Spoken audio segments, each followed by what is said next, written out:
Hi, Amy. Hey Mark, how are you? Good. How about you? I'm doing great. Thank you. Amy Szymanski's on, but her camera's not working, so she's going to do it Yeah, without it. I'm here. Hi, Amy Freeman. You know I always have camera problems. Uh, I was going to say that seems pretty familiar. Story of my life. Yeah. Well, Mark, we don't see your glorious face either. I'm here. Yeah. Thank you. Yeah.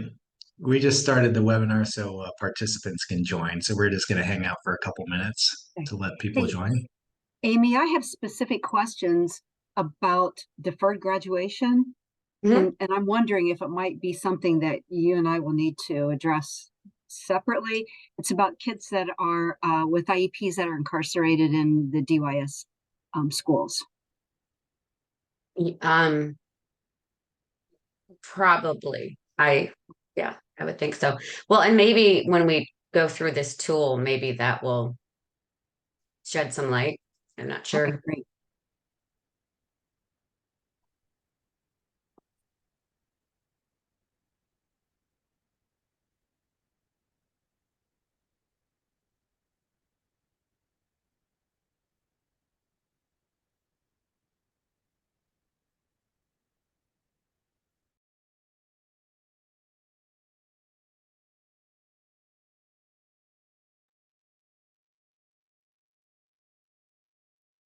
Mark, I do have one question about the chat. So if I want to drop something in the chat, it looks like I have only access to you and Amy.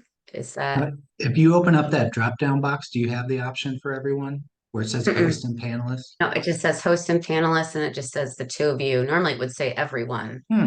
Yeah. I see everyone. I'm not sure why. Because you Well, are a panelist. I'll just send it to you if you don't Okay, mind. yeah, that works. That's right. Yeah, Oh, just send it to me by the chat and I'll just there repost you it. go. Yeah, I just Okay, wanted. This is where the tool is located, and so we can share with people where we are. great. Got it. For everyone who's joining us now, we're just going to wait another 30 seconds or so and then we'll get started.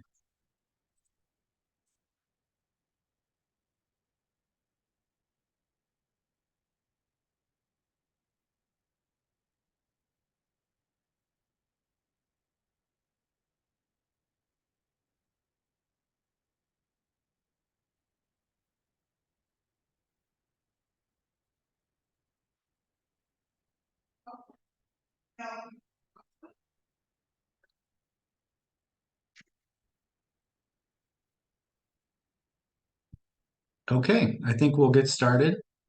Welcome, everyone. My name is Mark Weicker, and I'm with Abdenauer Weicker, and we are partnered here today with the Ohio Coalition for the Education of Children with Disabilities and Disability Rights Ohio to offer the Special Education Legal Clinic. This is a workshop today. It's going to be presented by Amy Szymanski from the Department of Education.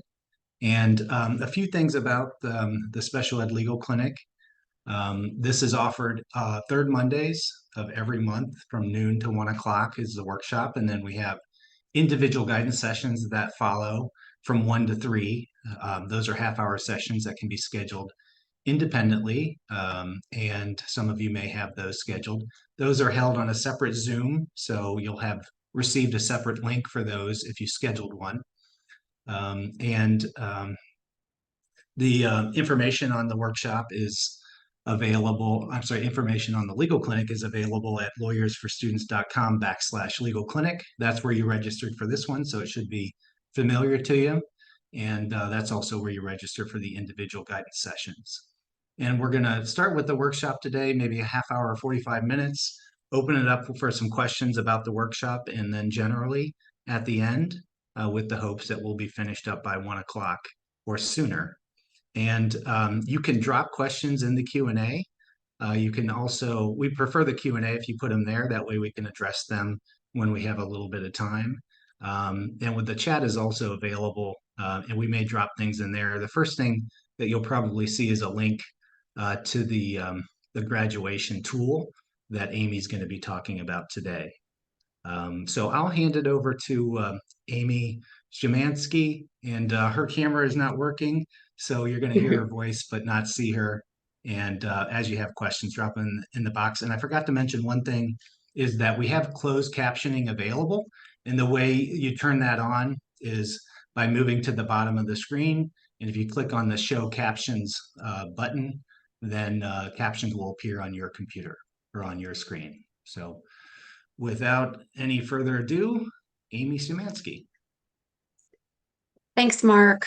Good afternoon, everyone. I do apologize that my camera is not working, but I imagine you'll be watching everything on the screen and not worrying about my photo anyway. So, as Mark said, I'm going to be talking about a tool that we are really excited about at the department. It is the Students with IEPs graduation decision-making tool. And I believe that this will be a tool that will become very useful for families, for schools, and for agency partners to consider when a student would be graduating, when a student is following a typical pathway to graduation, and it would also really help with some of the questions that we receive related to deferring graduation. I'm going to start by sharing the page in which the tool is located, and we just kicked off this tool. So it literally, it's so hot off the press. October 6th was the first time that we had a chance to share the tool with the public. We had a big open office graduations requirements hour and had almost 400 people on the call. So lots and lots of individuals were able to join us for that.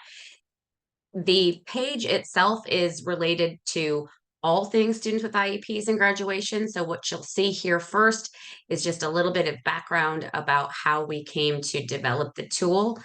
Here is the tool.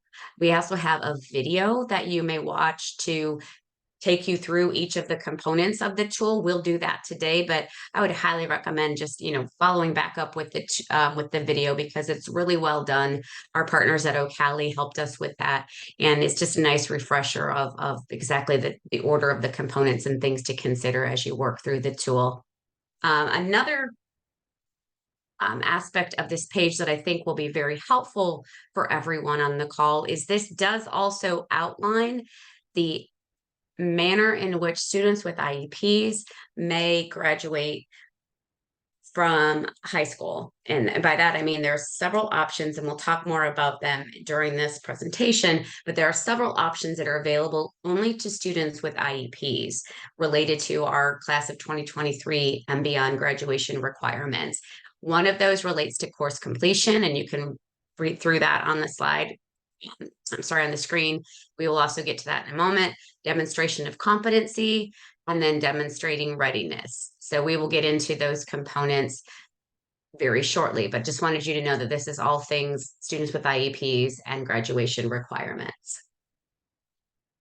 And Mark, I can't see the chat. So Mark or Amy, if there are things that you think I need to stop and address, please let me know. Will do. Okay, thank you. So I'm going to start with just a few slides to kind of give you some background on the tool itself. I'm going to move this over here. Okay.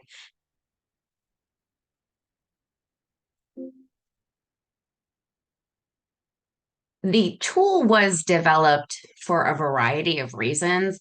One was it was just necessary. We received many questions regarding when a student should graduate, can graduate, and just felt that there was definitely a need for us to really dig into this and make sure it was very clear to everyone what the federal and state requirements were, and then how this looks in terms of operationalizing it as an IEP team. So you'll see that the first kind of reference that we have is to the FAPE, to the Free and Appropriate Public Education. And we know federally that the Individuals with Disabilities Education Act entitles students with IEPs to remain in school until they have earned a regular diploma and until the age at which the state has determined is the age in which they will be eligible to graduate. And in Ohio, that is 22. So through their 21st birthday up to age 22, students with IEPs may remain in school. They're entitled to stay in school, and that is the free and appropriate public education. You might wonder what I mean when I say to graduate with a regular diploma. And the information that is on these slides is taken directly from the graduation decision-making tool. There really aren't any discrepancies in the wording at all. So you'll even see the little footnote there by regular diploma. A regular diploma is defined in our ESSA, our every student, I'm sorry, the Elementary and Secondary Education Act, to mean a diploma that is earned by following a typical pathway. By typical, we mean all students, students without disabilities. Students with IEPs can follow a typical pathway. They can follow the class of 2023 and beyond graduation requirements. However, as I mentioned, we also have 3 options that they can follow in addition to those that typical peers may follow. So in order to earn that regular diploma, they need to follow the typical pathway for meeting graduation requirements. Ohio only has 1 diploma.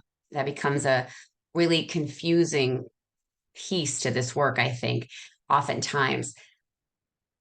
Students who do not follow a typical pathway will still, as long as they meet the requirements for graduation, will earn a diploma. It just is not reported to our federal reporting as a graduate. So again, these students will earn a regular diploma. It just is not reported as such for our federal reporting requirements in the special education profile for indicator 1, the number of students with disabilities with IEPs who graduate with a regular diploma.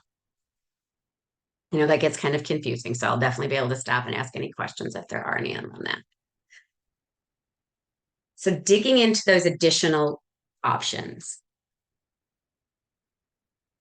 Students with an IEP based on IEP team decision can use their IEP goals to meet the curricular requirements of the graduation requirements. So when you're looking at the website that I had shared just a moment ago, when you look under number 1, it talks about the course completion.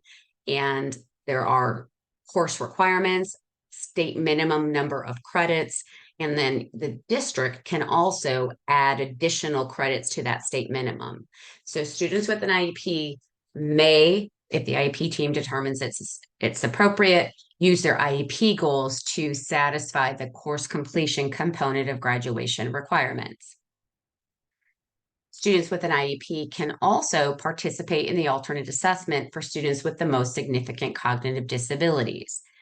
If they do that and earn the required score for the math and the reading component of the alternate assessment, they can meet number 2 on that page, which is the demonstration of competency.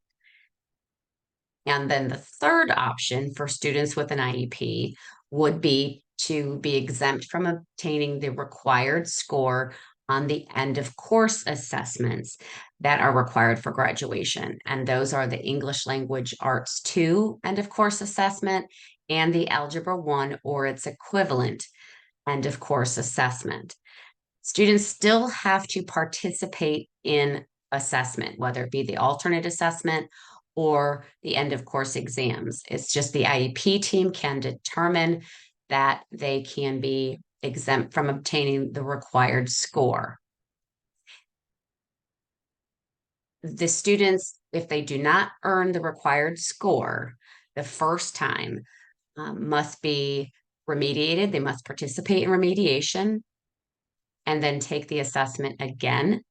And if they still don't earn the required score, that's when the exemption can come into place. And there is not a requirement specifically as to what remediation means or looks like. Of course, we always provide guidance, or we should say, suggestions to the district that they would be looking at things like item analysis and such to determine exactly why and in which areas the student did not earn the required score, and then remediate in those areas. But there is not a specific legislative description of what remediation means or where it needs to be documented. That would be up to the district to determine. There is no option to excuse students from the SEALs, the readiness requirement of the graduation requirements. These are the only three options that are available for students with IEPs. If the student follows one of these options, as I mentioned in the last slide, they are not able to earn what we consider a regular diploma for federal reporting purposes. So on our state performance plan, annual performance report, indicator 1, Ohio cannot count that student as a graduate with a regular diploma. They're considered earning a certificate. But for the student themselves, there's only one diploma in Ohio. They still earn a diploma. It looks exactly the same as that as their typical peers. There is no change to their transcript at all. It is the same diploma that just, again, can't be counted as a regular diploma. The school districts will have that impact their special education profile. And then eventually we may also see it start to impact local report cards for graduation requirements because I keep saying that, ESEA, because that is a federal requirement that we need to be considering for our local report cards. Eventually we will need to be reporting, using the federal requirement and the federal scores on that. But I just want to make sure it's really clear that they will still earn the diploma. We get a lot of questions on that from the webinar that we just did last Friday. So that's why I continue to repeat that over and over again. I'm going to stop this for a minute. Amy and Mark, are there any questions that you think are related that I need to jump in and ask at this point? Or answer, I should say. No questions so far. Okay, alrighty. That means I'm either totally confusing you all or you are waiting till the end. So keep going there. So the reason it's so important for us to mention this regular diploma is because until that student earns a high school diploma by following a typical pathway, which means they earned that regular diploma, they are still entitled to a free and appropriate public education. Now, you may find that there's a student who met the Ohio graduation requirements, the graduation requirements for the class of 2023 and beyond, and was excused from the end of course, from earning the required scores on the end of course exams. And they may not want to remain in school, right? They have a diploma, they want to graduate, they want to go on. That's okay, but they're still entitled to remain in school until they have regular diploma or turn 22, whichever comes first.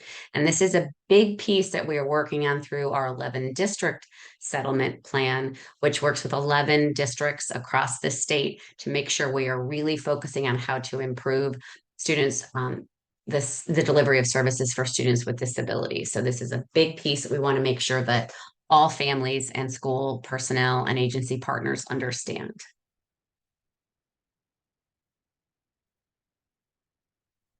As you can see, we did just take the guiding legislation here, that this is what we use to look at the tool or to build the tool. And the tool itself, as I said a little bit before, these are the two major questions that it will help you answer. So has the student with an IEP followed a typical pathway to meet graduation requirements? And when must the student with an IEP exit secondary school? It is not required that schools use this tool. However, it is strongly recommended that they begin using this tool because, of course, it does help with the IEP team decisions related to graduation. And as I mentioned earlier, we get many, many calls from schools and from families and agency partners asking, can this student graduate? Should this student graduate? Do we have enough documentation to support either they do graduate or they don't graduate?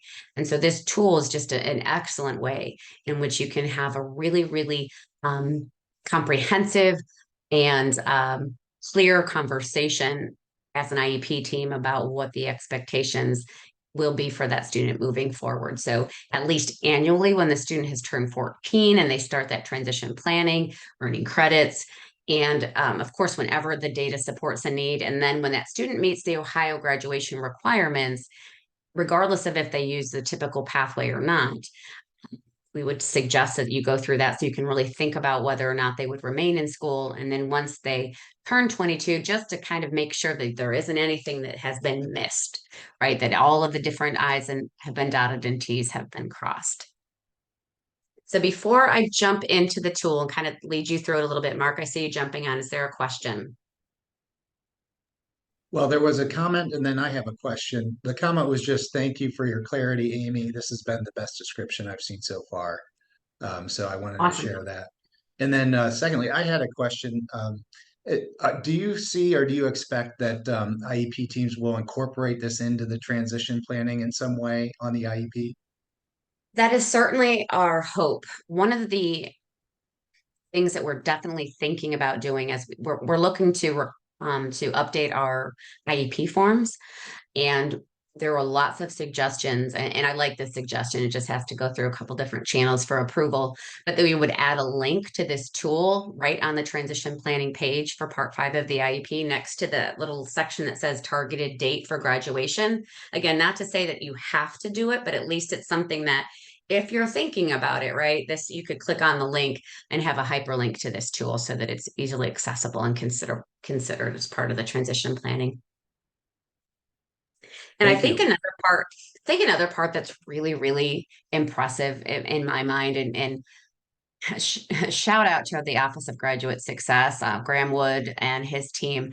They have been extraordinarily supportive of all of this work and really recognizing that students with disabilities are general education students first and incorporating this work into all of the discussion around graduation requirements. So I think that it's just hopefully it just becomes how we do business when we think about what kinds of decisions we need to make for students with IEPs. It's not going to be an isolated conversation anymore. It's something that we want to talk about when we're completing graduation plans.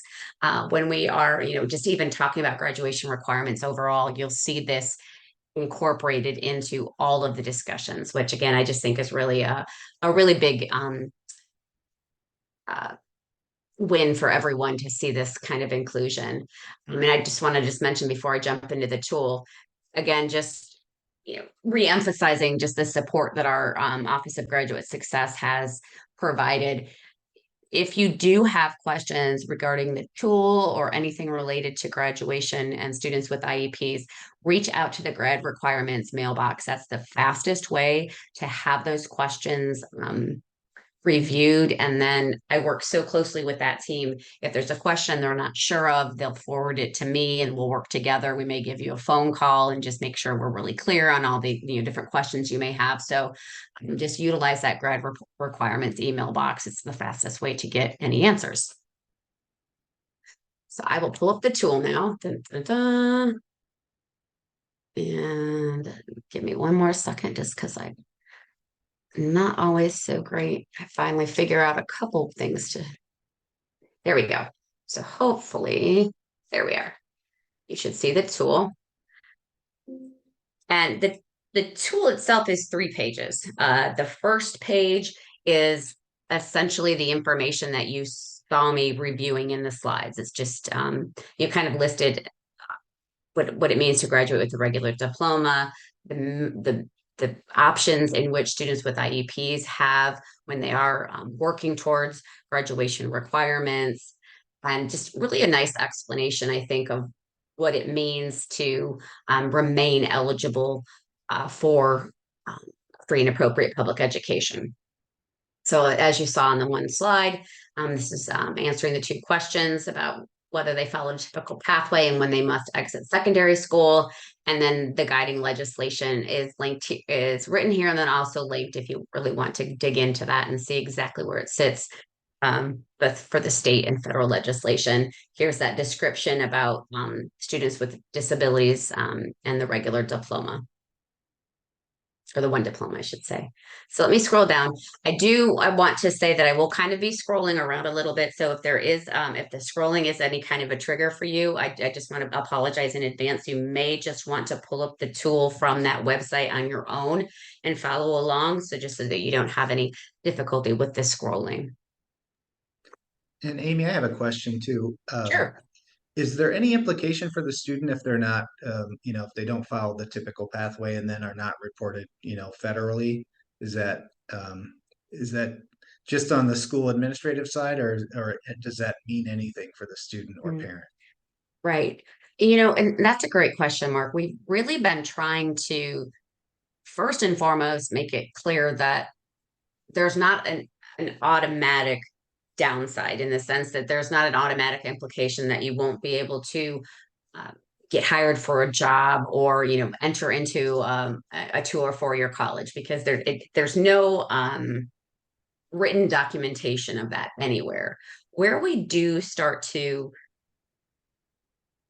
really think about what the impact could be is just in general, in terms of what information you may have missed if you are not going through perhaps a remediation and then a retake of the assessment again.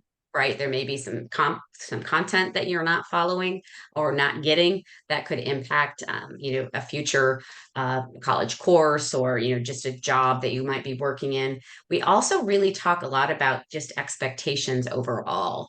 There is a concern that if we have this kind of mentality that a student is not going to be required to pass an assessment or to earn the required score on an assessment, there's always a possibility that the expectation might be lowered and they may not have the same level of rigorous instruction that we had hoped that they would receive. So that's something that we really want to stress. We don't want any expectations to be lowered.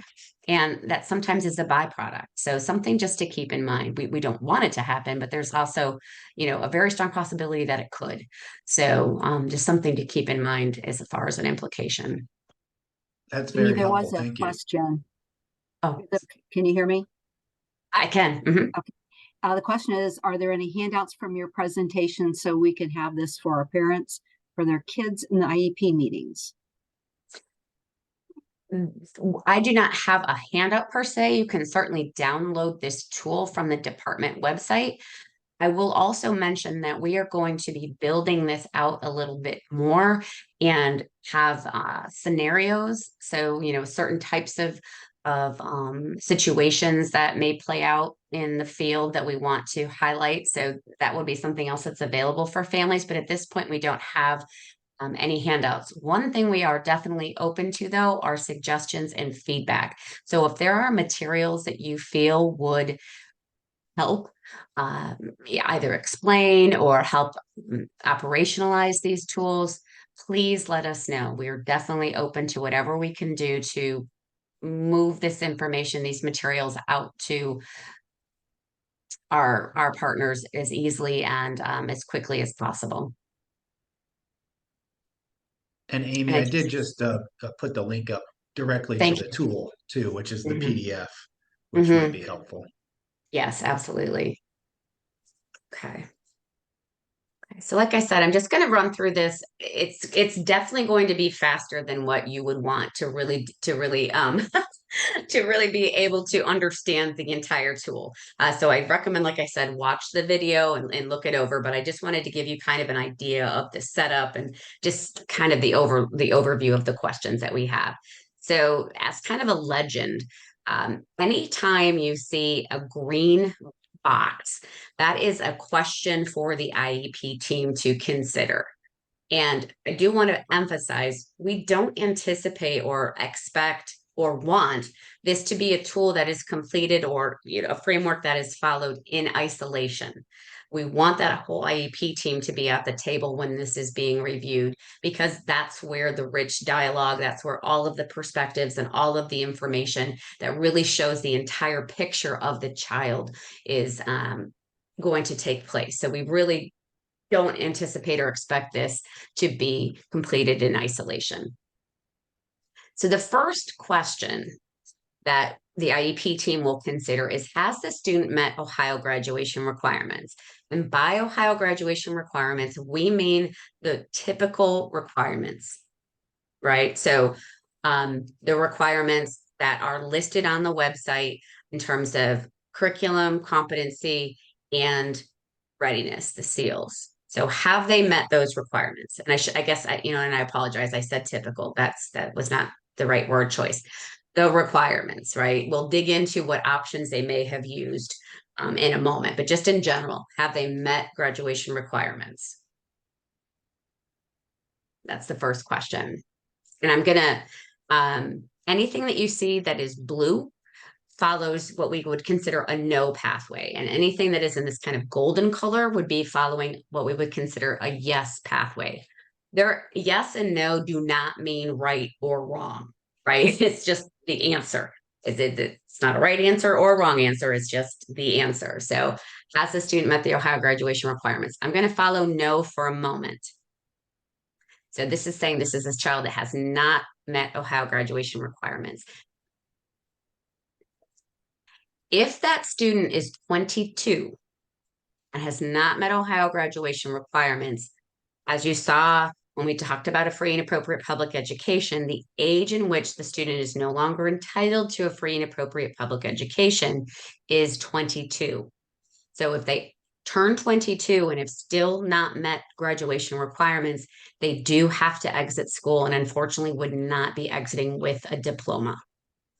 We hope that this is a, almost, not occurrence at all. The smallest possible number ever that would reach into this bucket here. But let's say that the student is under 22. This might be one of those situations where you're working with a 14-year-old or a 15-year-old, right? So we start this and we say, have they met graduation requirements? No, they haven't. So we're going to continue, and these arrows are going to show you the direction, just like a typical flow chart. So if the student has not met their graduation requirements, we are going to suggest that the team continue through the rest of the tool, because that's going to give you a really good idea of, again, have they followed those typical requirements and what the implications may be in terms of when they would be eligible or entitled to graduate. So we do highly recommend that you continue through the tool. If the student has met Ohio graduation requirements, yes, we're going to ask that they complete the table to determine at this point if they've met them following a typical pathway. Okay, so they've met graduation requirements. Is it a typical pathway? So I'm going to scroll down here. These three boxes should look familiar. The IEP team is going to determine if the student has used their IEP goals to meet curricular requirements, if they've taken the alternate assessment, or if they've been exempt from obtaining the end of course required score in the two areas that we had, and math or language arts. These are those options that would then move us from what we would consider a regular diploma, right? So if you answer yes to any of these, see an yes in any of these, we move forward. Okay. And if you've answered no to all of these, you also move forward, right? So by answering yes to any of these, it would go here. If you answered yes to none of these, which means no to all, you go here. Hopefully that's not too confusing. So in this case, we're going to follow no. This student has not used any of the options here. They've graduated by meeting graduation requirements and did not use any of the options available to students with IEPs. So in this case, we're going to keep following. That student is eligible for a diploma, and the student is meeting Ohio graduation requirements by following a typical pathway, right? Because they didn't use any of those three options. We're going to keep scrolling though. Follow this arrow. It keeps going a little bit far. And this is when the IEP team will consider the student for graduation. Now, the student is not 22, right? So that student then is going to go into a discussion. The IEP team is going to look at how well that student has been progressing on the actual IEP. Okay, so that I'm just going to take you there and I'll stop for a minute. Now let's go back up to the yes, and bear with me.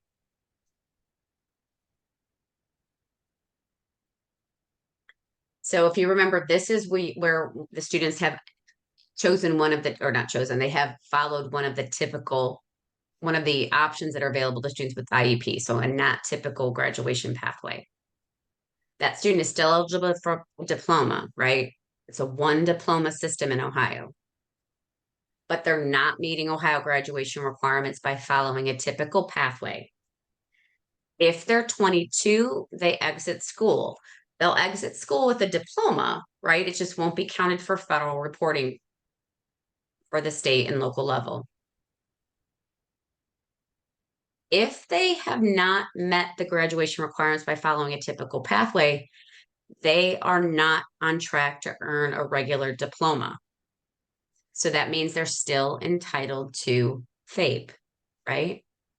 Now the IEP team is going to talk to the parents and the student, and they're going to say to them, do you understand that the child, the student, still has the right to special ed and related services to meet that by following a typical pathway, or until they turn 22, whichever comes first. So you're like, hey, do you understand that there's still an entitlement there? And by understanding that, do you want to have the child continue? Right? This is your classic case of a deferment. The child has met the graduation requirements. They are not following a typical pathway. They still have access to the free and appropriate public education until they turn 22 or meet the Ohio regular graduation requirements for diploma, whatever comes first. Does that make sense? Okay, so these students, the family may say, you know what, we're good. We don't see a need for the child to continue. So it says, do you wish to consider them from graduation or for graduation? If they say yes, if the parent says yes, or the student, if they say yes, the IEP team then steps in, right? This is not just a single decision. This becomes an IEP team decision. And they ask, does the data that the IEP team is reviewing indicate that the student has made progress on their IEP annual goals and objectives and receive transition services that reasonably enable the student to move towards their post-secondary goals in the IEP?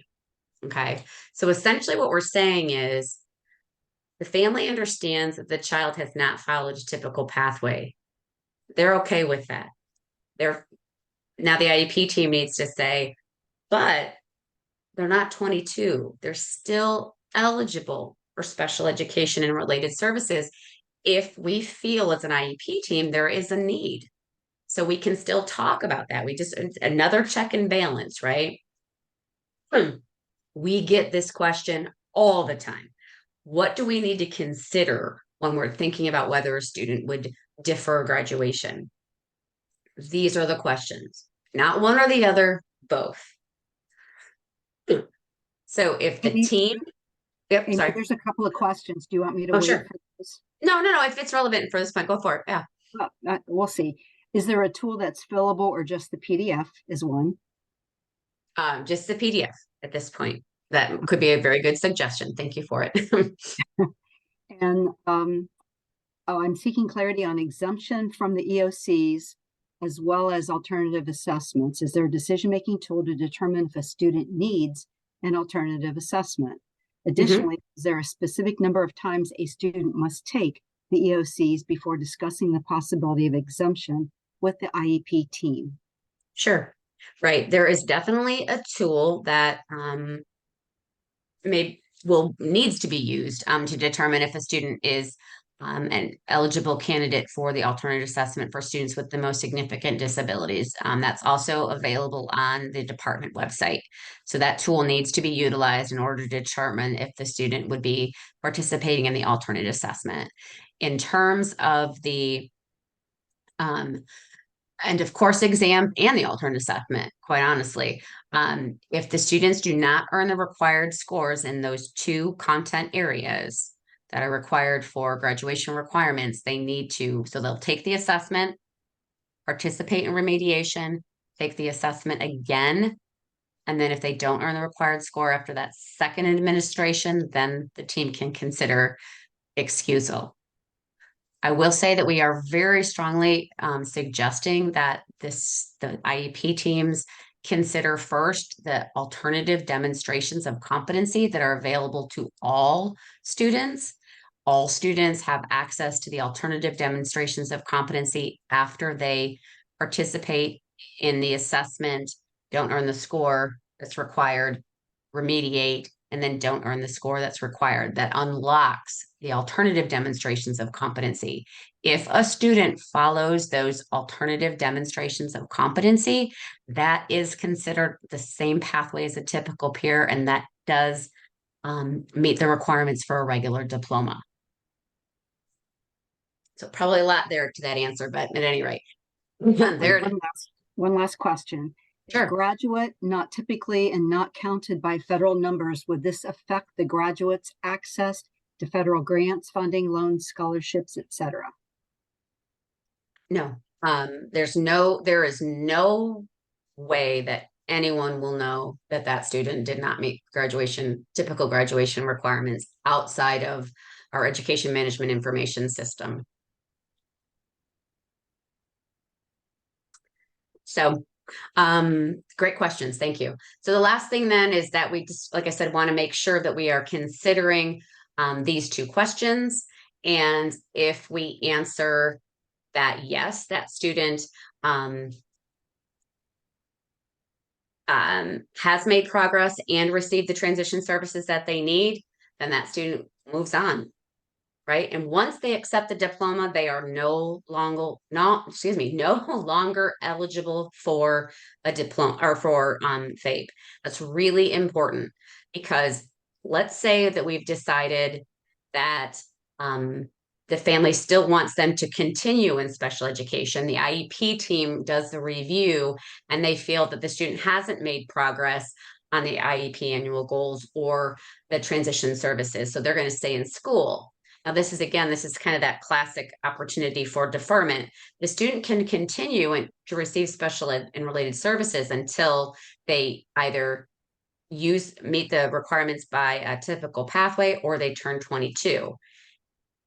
They can participate. This is a district decision. They can participate in the ceremonies with their graduation cohort. Some people call that social graduation. There's not a definition for that or a requirement for social graduation from the department. Again, that's a district decision.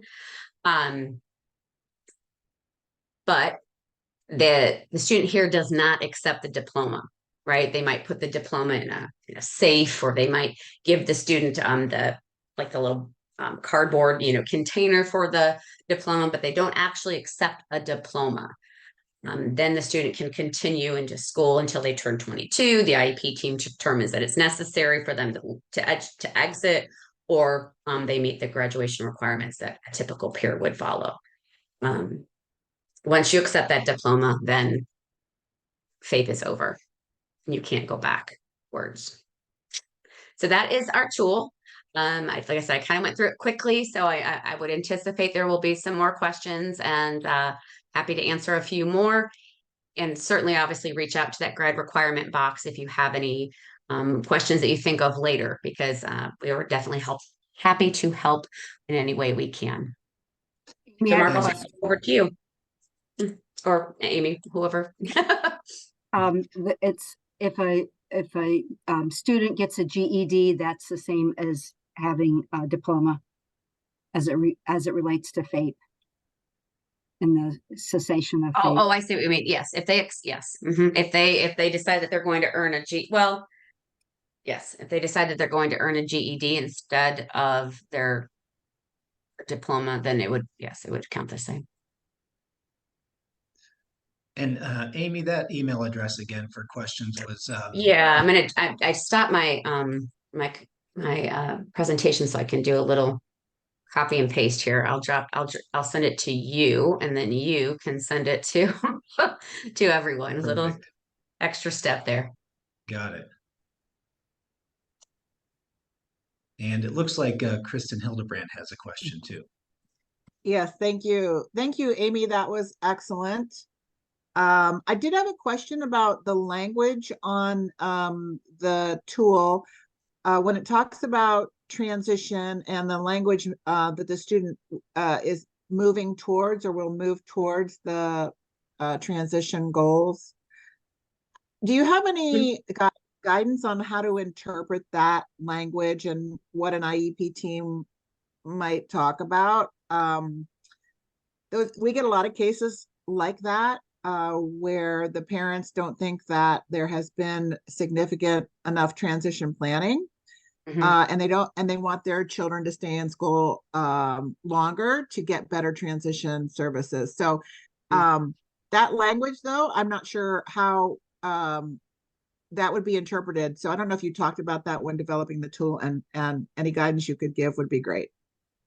Right. So we took that language directly from the National Technical Assistance Center on Transition. The collaborative has created an Indicator 13 checklist that looks at the 8 components of a transition plan. And when they put together the questions for states to consider, that is the language that they use. So that is the language that we used. So typically what I would say is that, as in any situation, we're going to, each group will gather the data that they feel would support their opinion or their feeling for whether or not the tool, I'm sorry, whether or not they have met those, receive the transition services that they need. So we just really recommend that you would document as much as possible all the transition services that happen, gather great age appropriate transition assessment data that is demonstrating that you are moving towards that post-secondary goal. There is not a requirement that the student actually has met that goal by the time they are ready to graduate, but that you really have had an adequate amount of transition services. I know that's kind of gray, but we just want to make sure that we're looking at individualized services that directly connect to that goal. We see a lot of cookie cutters out there where it's just kind of a blanket transition service that everybody gets, and there's really no individualization. And that's where I think you can really run into some problems if you aren't showing exactly how that supports that particular student's goal. Not to mention just making sure that your goals are based on age appropriate transition assessment and that you do have a level of specificity in that goal as the student gets older so that you can really show that connection between the transition services and the goal. The more specific in those situations, the better. Thank you. Thanks, Amy. We do have 2 other questions. First, there's a thank you, and it says, as a follow-up, since there's no legislation regarding remediation, how can one determine if remediation is occurring or has occurred? Is remediation considered a part of IEP goals? There is not a specific component of the IEP goals that's related to remediation. One thing I will say is that we get this question from everyone because the remediation is required for all students before they can either have the exemption or unlock, for lack of a better term, that alternative demonstration of competency. So that remediation question is asked always. And our response has been very consistently that again, this is the world according to me, but I would be hard pressed to think that just an IEP goal would be considered remediation, because again, if you are instructing a student and you are doing remediation on an assessment, you're going to get into much more specifics in terms of, like I said, item analysis and other content areas that is not covered in an IEP. So we're just recommending to all the educators that they use their best teacher skills to remediate as they would any student who hasn't passed an assessment.